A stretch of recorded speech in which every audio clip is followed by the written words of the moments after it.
ताली और थाली बजवाकर, हिंदू को मुस्लिम से लड़वाकर, मंदिर और मस्जिद के नाम पर दंगे कराकर भारत देश को विश्वगुरु बनाएंगे। मोदी जी ने आज फिर वही बात दोहराई है कि विपक्ष जो है वो गुमराह कर रहा है, अपनी पूरी कैबिनेट ने अलग अलग जाकर भाषण देने की तलाश में है, राजनीतिक जमीन जो खिसक चुकी है उससे। सबसे पहली बात तो देश के प्रधानमंत्री जी को अपना इस्तीफा दे देना चाहिए। वो इस कारण से क्योंकि प्रधानमंत्री जी ने खुद ही साफ कर दिया है कि वो बेईमानी और धोखाधड़ी से जीते हैं। आपने बोला कि उन्होंने बोला है कि विपक्ष की बात सुनना है देश का किसान। एक बात मुझे बताइए, अगर विपक्ष देश के किसान को गुमराह कर रहा है तो विपक्ष को देश के किसान ने वोट क्यों नहीं दिया? और अगर वोट दिया तो वोट गया कहाँ? यानी आप बेईमानी से जीते हैं। तो अगर आपको लग रहा है कि विपक्ष गुमराह कर रहा है तो आप इस्तीफा दे दीजिए, उसके बाद आप कहिए कि विपक्ष ने गुमराह करा था और हम धोखाधड़ी से सरकार में आए हैं, उसके बाद आप बात करिएगा। दूसरी बात, देश के अंदर सबसे भोले तो प्रधानमंत्री जी ही हैं, जिन्हें ये भी नहीं पता कि देश की जनसंख्या कितनी है और उन्हें ये भी नहीं पता कि बोलना तो बोलना क्या है। वो प्रधानमंत्री जी जो इतने भोले और मासूम हैं, जो देश का किसान अगर नहा भी लेता है तो उनको आपत्ति हो जाती है। एक बात मुझे बताइए, वो जो आप 15 लाख का सूट पहनते हैं, आपको क्या दहेज में मिला था बहन जसोदा के घर से जो आप पहन के आ गए? वो कहाँ से खरीदा आपने? जब देश का फकीर 15 लाख का सूट पहन सकता है तो देश का किसान रोटी भी नहीं खा सकता क्या? नहा भी नहीं सकता? ये बताइए आप। इस देश की दलाल मीडिया, जितना बरेली के बाजार का झुमका नहीं गिरा मोदी सरकार में, उससे ज्यादा स्तर देश की दलाल मीडिया का गिर चुका है। बहुत बढ़िया।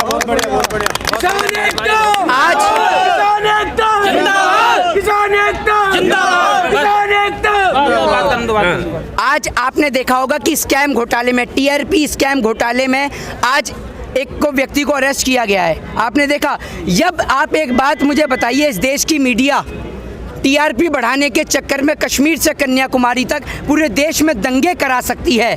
ये दंगे कराने वाला आपको और कोई नहीं है। ना देश में दंगे कराने वाले कोई आतंकवादी है, ना कोई टेररिस्ट है, ना कोई खालिस्तानी है, ना कोई कम्युनिस्ट है, ना कोई पाकिस्तानी है।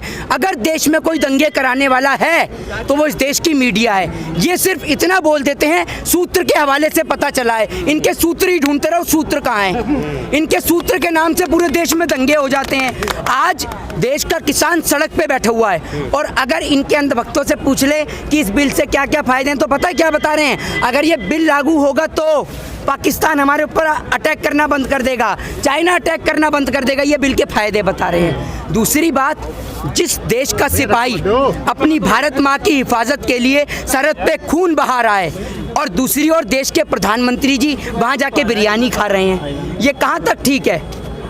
एक और आज कह रहे हैं कि हमने करोड़ों रुपया जो है आज किसानों को दिया है, किसान सम्मान निधि 18,000 करोड़। इससे पहले भी जो है किसान क्रेडिट कार्ड, फसल बीमा योजना, तमाम हमारी सरकार काम कर रही है। अरे तो हम मना कब कर रहे हैं ये तो बता दीजिए मुझे। जो वो पिछली बार का 20,000 करोड़ का चूरन दिया है वो कैसे लेना है? पानी के साथ में लेना है या दूध के साथ में लेना है? ये 18,000 करोड़ का चूरन और दे दिया। वो चूरन अभी तक खत्म नहीं हुआ, आप नया चूरन और लिया है।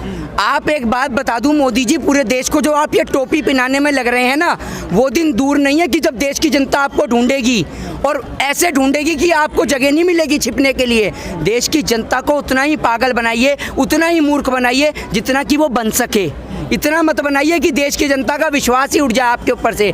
आप देश के प्रधानमंत्री हैं और प्रधानमंत्री का काम होता है देश के अंदर किसानों की सेवा करना, देश के अंदर शिक्षा, स्वास्थ्य और बेरोजगारी को खत्म करना, ना कि अंबानी और अडानी की दलाली करना और हॉस्पिटलों में जाकर चेक करना कि किसके यहाँ पे लल्ला हुआ है और किसके यहाँ पर लल्ली हुई है, ये जाकर देखना। उन्होंने तो आज भी वीडियो कॉन्फ्रेंसिंग के जरिए पूरे देश भर के किसानों से बात की, उनकी बात सुनी और आप कह रहे हैं उनकी बात नहीं। किसान वो कौन लोग हैं? कौन से किसान है फिर वो? किसान है, वो किसान है। आपने देखे नहीं, इनका अमित शाह जो है वो तड़ीपार, वो जेल के अंदर खेती करके आया था, वहाँ उनसे बात करी है उन्होंने, ठीक है। प्रधानमंत्री जी ने वहाँ गुजरात के अंदर बात करी होगी बहन जसोदा से, वहीं सारे किसान बैठे हुए हैं। एक बात मुझे बताइए, देश का किसान यहाँ पर है, सारा का सारा किसान यहाँ मौजूद है। आपने कौन से किसान से वीडियो कॉन्फ्रेंसिंग कर ली और ऐसी कौन सी वीडियो कॉन्फ्रेंसिंग कर ली जो आपने देश के सामने नहीं दिखाई? आप अपनी माता जी से नहीं, आप अपनी माता जी से मिलने जाते हैं तो कैमरा लेकर जाते हैं। एक बार वो किसान हमारे सामने भी तो लाइए जो इस बिल का समर्थन कर रहे हैं। हमें भी तो समझ में आए कि इस बिल में ऐसी कौन सी अच्छाई है जो हमें दिखाई नहीं दे रही। आपने तो 1.5 लाख का चश्मा पहन रखा है, हमने थोड़ी पहन रखा है चश्मा, क्योंकि आपकी ना जाने आँख में कौन सा मोतियाबिंद है जो आपको दिखाई नहीं देते देश के किसान। आपको तो सिर्फ अंबानी और अडानी ही दिखाई देते हैं। एक वो श्रवण कुमार था जिसने अपने कंधों पे माँ बाप को बिठाकर पूरे देश की यात्रा कराई थी, और ये कलयुग का झुटेश्वर कुमार है जो एक कंधे पे अंबानी को और दूसरे कंधे पे अडानी को बिठाकर पूरे देश का माल लूट के उनके झोले में भरे जा रहा है। आज आप देख लीजिए देश की स्थिति ये हो गई है कि देश के अंदर लोगों का बुरा हाल है, लेकिन आप प्रधानमंत्री प्रधानमंत्री और प्रधानमंत्री चिल्लाए जा रहे हैं। अकेला प्रधानमंत्री बेचारा क्या क्या करे। वो एक ऐसी वित्त मंत्री को ढूंढने के लिए घर से निकलता है जो लहसुन प्याज नहीं खाती। वित्त मंत्री से कह दो कि लहसुन प्याज के दाम बढ़ गए, वो कहते हैं मैं लहसुन प्याज ही नहीं खाती। दूसरा देश के प्रधानमंत्री जी, आपको मैं एक बात बताऊं, अगर आप बुर्जुमान का चिराग लेकर घूमने के लिए निकलेंगे ना तो आपको चिराग भी मिल जाएगा, अलादीन भी मिल जाएगा और जिन भी मिल जाएगा। लेकिन आप ये देखिए मोदी जी के साथ में पड़ा हुआ व्यक्ति नहीं मिलता। और मेरे को तो तलाश है उस टेलर की। वो टेलर कहाँ है जिसने मोदी जी का सीना नापा कि इनका 56 इंच का सीना है? वो टेलर ढूंढ रहा हूँ मैं जो 56 इंच का सीना नाप रहा है। अबे प्रधानमंत्री जी का अगर 56 इंच का सीना होता तो देश के किसान से संवाद करते आके, और ना कि संवाद करते अपने अंबानी और अडानी से। आज एक बात मुझे बताइए, देश के अंदर बिजली फ्री, बिजली प्राइवेट हो गई या नहीं हो गई? हो गई ना। तो एक बात मुझे बताइए कि जब बिजली का टावर देश के किसान के खेत में लगा हुआ है तो उसका पैसा क्यों नहीं मिलता? क्यों नहीं देते पैसा? आपकी छत पे टावर लग रहा है तो आपको पैसा मिलता है ना। तो जब इस गरीब किसान के खेत में टावर लग रहा है तो उसको पैसा क्यों नहीं देती देश की सरकार? और काहे के लिए नहीं देती पैसा? देश के किसान को पैसा मिलना चाहिए। और ये वो देश का किसान है जिसका घर भले ही छोटा हो लेकिन दिल बहुत बड़ा होता है। उसके घर की छत भले ही टपके लेकिन हमेशा ईश्वर से दुआ करता है कि हे ईश्वर मेरे खेत में बारिश होनी चाहिए, क्योंकि मेरे घर की छत टपकेगी तो देखा जाएगा, लेकिन मेरे देश की जनता भूखी मरेगी तो देखा नहीं जाएगा। ये है वो देश का किसान। आज का जो मोदी जी का संवाद और किसानों से जो बात की है तो उसे आप किस तरह से देखते हैं? देखिए आप एक बात मुझे बताइए, आप 24 घंटे मोदी मोदी मोदी जी की ओर ध्यान केंद्रित करते रहते हैं। आप लोग मोदी जी की ओर इतना ध्यान केंद्रित करते क्यों हैं? प्रधानमंत्री की बात नहीं पड़ी। आप एक बात बताइए, प्रधानमंत्री हैं तो ये स्टेटमेंट प्रधानमंत्री ने ही कहा है, मैंने नहीं कहा।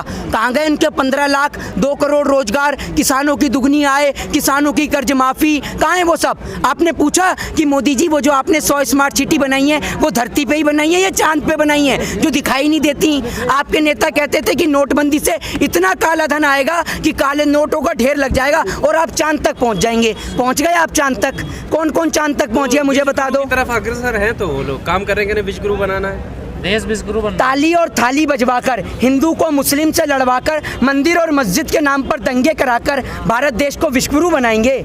ऐसे बनाएंगे भारत देश को विश्वगुरु? कैसे बनाएंगे? जिस देश के प्रधानमंत्री जी लाखों करोड़ों रुपया इस बात को साबित करने में लगा देते हैं कि मैं फकीर हूँ, उस देश का क्या होगा? आज तक आप एक बात मुझे बताइए, आज तक आपने इस देश के अंदर किसी लाला को, कभी किसी बिजनेसमैन को फांसी लगाते हुए देखा है? फांसी लगाकर मरने वाला देश का किसान है। वो इसलिए है क्योंकि जब इस देश के बड़े बड़े भगोड़े विजय माल्या, मेहुल चोकसी, नीरव मोदी जैसे लोग बैंक से लाखों करोड़ों रुपए लेकर देश से फुर हो जाते हैं, उनको लेकर न देश के प्रधानमंत्री बोलते न देश के गृह मंत्री बोलते। और दूसरी ओर देश का मजबूर, लाचार और गरीब किसान जब बैंक से 10,000 15,000 रुपये उधार ले लेता है तो बैंक वाले उसकी ज़मीन पे कब्जा कर लेते हैं, जिस कारण देश का किसान डिप्रेशन में आकर आत्महत्या कर लेता है, फांसी लगा लेता है। और ये देश के किसान के सामने सबसे बड़ी समस्या है। आप देश के किसान के बारे में नहीं सोचते कि देश का किसान मजबूर और लाचार है, उसकी फांसी के रोकने की समस्या को कैसे दूर किया जाए। आप ये देखते हैं कि देश का किसान सड़क पे बैठा हुआ, ये किसान नहीं आतंकवादी है। और जब इस देश का संविधान किसी नेता के खिलाफ गलत शब्द बोलने का अधिकार नहीं देता तो देश के नेताओं के पास कोई अधिकार नहीं है कि वो देश के किसान को आतंकवादी बोले, खालिस्तानी बोले या टेररिस्ट बोले। वो किसान को कब कह रहे हैं? किसान तो उनके साथ है। ये तो वो लोग हैं जो अपना एजेंडा सेट करते हैं, लोगों को भड़काते हैं, शाहीन बाग के नाम पे दंगे कराए, ये सारी चीजें कह रहे हैं कि ये वो लोग आ गए हैं इसमें। एक बात तुम्हारे साथ है। आप एक बात मुझे बताइए, शाहीन बाग की जो ये बात कर रहे हैं, अब आप एक बात मुझे बताइए, शाहीन बाग के जो लोगों को इन्होंने पार्टी ज्वाइन कराई उनका क्या हुआ? कल कल तक ये जिनको वैश्या बता रहे थे, आज जब वो बीजेपी में आ गई तो इनकी बहनें और इनकी दीदियां हो गई। ये बताइए, बीजेपी ज्वाइन करते ही ये सारे के सारे लोग किसान एकता जिंदाबाद, किसान एकता। ये सारे के सारे लोग सिर्फ देश में दंगे कराने का काम करते हैं और कुछ इनका मकसद नहीं। इनका काम है तो सिर्फ देश के अंदर दंगे कराना। लेकिन आज इस चाय वाले का पंगा एक दूध वाले से पड़ गया है और वो दूध वाला वापस इसकी चाय पैक कर देगा, क्योंकि जब तक दूध नहीं मिलेगा तब तक चाय नहीं बनेगी। और मैं आपको एक बात बता दूं, गलती तो आपकी और मेरी है। इन्होंने तो शुरू से ही कहा है कि मैं तो क्या हूँ, मैं तो चौकीदार हूँ। मालिक तो असल में इसका अंबानी और अडानी ही है। ये शुरू से ही कहते आ रहे हैं, लेकिन आप और हम समझ नहीं पाए। आज समझे हैं और अब पछताए होवत क्या जब चिड़िया चुग गई खेत, वही वाला हिसाब है। लेकिन अभी भी कुछ ज़्यादा नहीं बिगड़ा है। देश का किसान सड़क पे है और इस किसान के साथ पूरा देश है। और जब तक हमारे सीने में जान है और जब तक हमारे दिल में धड़कन है, अगर ये दिल धड़केगा तो देश के किसान के लिए, और अगर हम कुर्बान होंगे ना इस देश के किसान के लिए, तो ये हमारा सौभाग्य होगा। 30 दिन हो गए, 1 महीना हो गया, अभी तक सरकार की तरफ से कोई भी ऐसी वार्तालाप में या उनकी तरफ से ऐसी प्रक्रिया नहीं दिखी जिससे ये लगता हो कि वो वापस जाने वाले। अब क्या लगता है? दिखेगी। मैं आपसे कह तो रहा हूँ कि अभी ट्रेलर लॉन्च करा है किसानों ने। ट्रेलर लॉन्च करते ही देश की सरकार के पैर कपा गए।